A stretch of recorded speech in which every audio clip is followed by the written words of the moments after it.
Hello guys, welcome to my new video. मेरा नाम सुशील भारती और स्वागत करते हैं एक नए वीडियो में।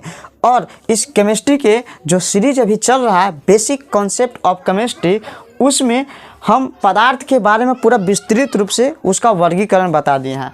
आज जो है पदार्थ में होने वाले परिवर्तनों के बारे में अध्ययन करेंगे कि पदार्थ में मुख्य रूप से कितने प्रकार के परिवर्तन होता है और कौन कौन परिवर्तन होता है। तो जैसा कि स्लाइड में आपको दिख रहा है, ताकि आपको कम समय में ज़्यादा से ज़्यादा मतलब समझाया जा सके, इसलिए हम ऑलरेडी पहले लिख लिए हैं। तो पहला होता है भौतिक परिवर्तन और दूसरा होता है रासायनिक परिवर्तन। भौतिक परिवर्तन को कहा जाता है फिजिकल चेंज और रासायनिक परिवर्तन को कहा जाता है केमिकल चेंज। अब दोनों में हम लोग डिफरेंट समझेंगे कि भौतिक परिवर्तन और रासायनिक परिवर्तन में एक अंतर क्या होता है। तो समझिएगा, भौतिक परिवर्तन वैसे परिवर्तन को कहते हैं जिसमें पदार्थ के संगठन गुण में थोड़ा सा भी चेंजिंग नहीं होता। मतलब एक रूप से दूसरा रूप में परिवर्तित होगा, उसके गुण बदलेंगे, लेकिन संगठन कौन में परिवर्तन नहीं होता। तो देखिएगा, वैसा परिवर्तन जिनके फलस्वरूप पदार्थ के सिर्फ भौतिक गुण में ही परिवर्तन होता है, उसके रासायनिक गुण में परिवर्तन नहीं होगा। भौतिक गुण कहने का मतलब उस पदार्थ के आकार में परिवर्तन हो सकता है, या रंग में परिवर्तन हो सकता है, या रूप में परिवर्तन हो सकता है, या अवस्था में परिवर्तन हो सकता है। जैसे में इसका आकार इस टाइप का है, यदि हम इसको अलग कर देंगे तो क्या इसके आकार में परिवर्तन हुआ कि नहीं? पहले दोनों मिला था तो अलग आकार था, लेकिन जब इसको हम अलग अलग कर दिए तो इसका आकार अलग हो गया, इसका आकार अलग हो गया। ठीक, तो इसके सिर्फ आकार में चेंज हुआ, लेकिन हम इसको चाहेंगे तो पहले वाला अवस्था में आकार में ला सकते हैं। तो इस परिवर्तन को बोलेंगे भौतिक परिवर्तन। आकार समझ गए होंगे। जैसे मैं कहेंगे रंग, जैसे किसी को हम एक चाप मतलब अगर बड़ियारे इसमें मारेंगे तो यहाँ पे इसका जो रंग है गाल का लाल हो जाएगा, लेकिन इसमें गुण में चेंजिंग ना होगा, पुनः लाल से पहले वाला नॉर्मल अवस्था में आ सकता है। लेकिन ऐसा परिवर्तन को बोलेंगे भौतिक परिवर्तन। फिर रूप भी समझ सकते, किसी को तोड़ ममोड़ के आप नया चीज़ बना दीजिए, लेकिन उसके गुण में चेंजिंग नहीं होना चाहिए, सिर्फ रूप रंग और आकार में चेंज होगा, तो उसको हम कहेंगे, जैसे इसको हम मोड़ देंगे, या फिर किसी पेज जो है कॉपी को फाड़ के आप मोड़ के एक जगह कर देंगे, तो क्या उसका रासायनिक परिवर्तन होगा? नहीं, सिर्फ भौतिक परिवर्तन होगा। तो समझ गए होंगे कि भौतिक गुणों में चेंज कहने का मतलब क्या होता है। लेकिन यदि रासायनिक परिवर्तन हम कहेंगे तो रासायनिक परिवर्तन में पदार्थों के भौतिक गुण तथा रासायनिक गुण दोनों में चेंज होता है। रूप रंग आकार अवस्था तो चेंज होता ही है, साथ ही साथ उसके रासायनिक गुण में, मतलब जिस चीज़ से मिला है उस गुण को ही सदा के लिए खो देता है। उसमें पदार्थ का गुण माने पहले वाला नहीं रहता है। कब? जब चेंज हो जाता है तब। कहेंगे कैसे?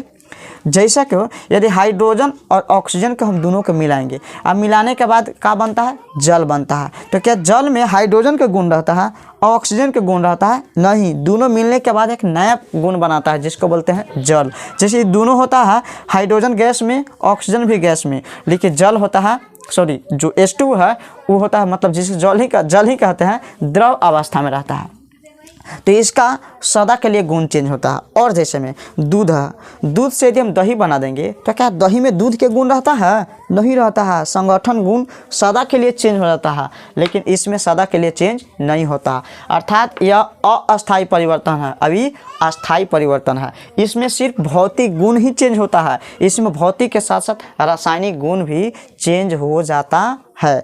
दूसरा है कि यह नया पदार्थ नहीं बनाता, मतलब कि भौतिक परिवर्तन के फलस्वरूप जो पदार्थ बनता है कोई नया पदार्थ नहीं बनता, सिर्फ रूप रंग में ही अवस्था होता है। लेकिन इसमें रासायनिक परिवर्तन में नया पदार्थ का निर्माण होता है। क्यों? क्योंकि दो पदार्थ एक निश्चित नियमानुसार जुड़ते हैं तो एक नया पदार्थ का निर्माण करते हैं, या परिवर्तन होते भी हैं तो उनके गुण में सदा के लिए चेंज हो जाता है। अब सदा के लिए चेंज होगा तो नया गुण बना लेगा, क्योंकि सदा के लिए चेंज होगा तो नए गुण में ना चेंज होगा, तो उसका सदा के लिए चेंज हो जाता है। इसके बाद वह भौतिक परिवर्तन में और क्या है? पुनः अपनी पूर्वावस्था में आ सकता है। मतलब कि इसके थ्रू जो चेंज करेंगे भौतिक परिवर्तन के माध्यम से तो पहले वाला अवस्था में ला सकते हैं, लेकिन रासायनिक परिवर्तन में आप पूर्वावस्था में ला नहीं सकते हैं। जैसा कि इसको हम अलग कर देंगे तो फिर हम ला सकते हैं। यदि ठोस को पिघला के या फिर पानी को गर्म करके वाष्प में बदल देंगे तो वाष्प को हम पानी में ला सकते हैं। ठीक, और लेकिन यदि इसको हम पूर्व अवस्था में लाना चाहेंगे रासायनिक परिवर्तन के वाला तो नहीं आता। एक बार दूध से दही बन गया तो दही से अब दूध नहीं बनेगा। एक बार भोजन पच गया तो पुनः भोजन नहीं आएगा। क्यों? क्योंकि सदा के लिए रूप चेंज होता है। यह परिवर्तन के फलस्वरूप पूरा गुण चेंज होता है। अगला है साधारण भौतिक विधियों से मूल पदार्थ इसमें प्राप्त कर सकते हैं। जैसे कि इसमें कोई तो नया पदार्थ बनता नहीं, जैसे इसको हम तोड़ देंगे तो तोड़ेंगे तो क्या इसका गुण चेंज हो गया? नहीं, गुण चेंज हो गया। कहने का मतलब है कि यदि इसको भौतिक परिवर्तन के फलस्वरूप जो उसके रूप रंग में चेंज होता है उसको आप साधारण विधि से पहले वाला अवस्था में ला सकते हैं। जैसे कि यदि आप ठोस को आप गर्म करके द्रव में ले गए हैं तो आप द्रव से ठोस ला सकते हैं। तो कहने का मतलब साधारण भौतिक विधि से आप मूल पदार्थ जो पहले संगठन गुण था उसमें आप ला सकते हो। लेकिन यदि रासायनिक परिवर्तन में नया गुण चेंज हो गया तो साधारण भौतिक विधियों से उस मूल पदार्थ को आप प्राप्त नहीं करते हैं, सदा के लिए गुण चेंज हो जाता है। अगला है यह अस्थायी परिवर्तन होता है। अस्थायी समझ ही गए होंगे कि बस कुछ देरी के लिए, कुछ पल के लिए होता है, हमेशा के लिए बदलता नहीं है। लेकिन रासायनिक में हमेशा के लिए गुण बदल जाता है। अब कहेंगे क्या कुछ एग्जाम्पल भी है का? तो हम कुछ सूटेबल एग्जाम्पल लिखे हैं। जैसे पानी का बर्फ़ बनना, क्योंकि बर्फ़ से हम पानी ला सकते हैं। अगला पानी का वाष्पीकरण, पानी यदि बॉयल हो जाएगा तो पुनः उसको ठंडा करके आप ला सकते हो।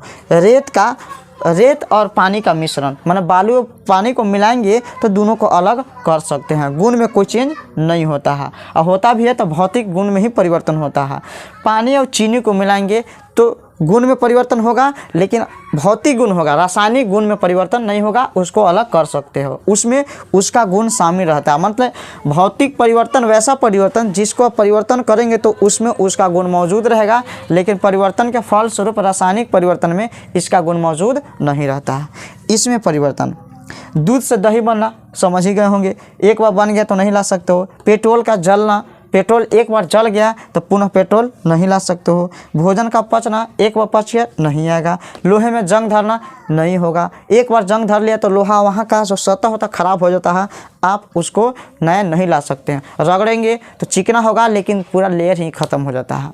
तो समझ गए होंगे भौतिक परिवर्तन और रासायनिक परिवर्तन। स्क्रीनशॉट ले लीजिए, हम थोड़ा सा हट जाते हैं ताकि आप पूरा एक बार में इसको देखकर समझ सकते हैं। तो आई होप वीडियो आपको अच्छा और इन्फॉर्मेटिव लगा होगा।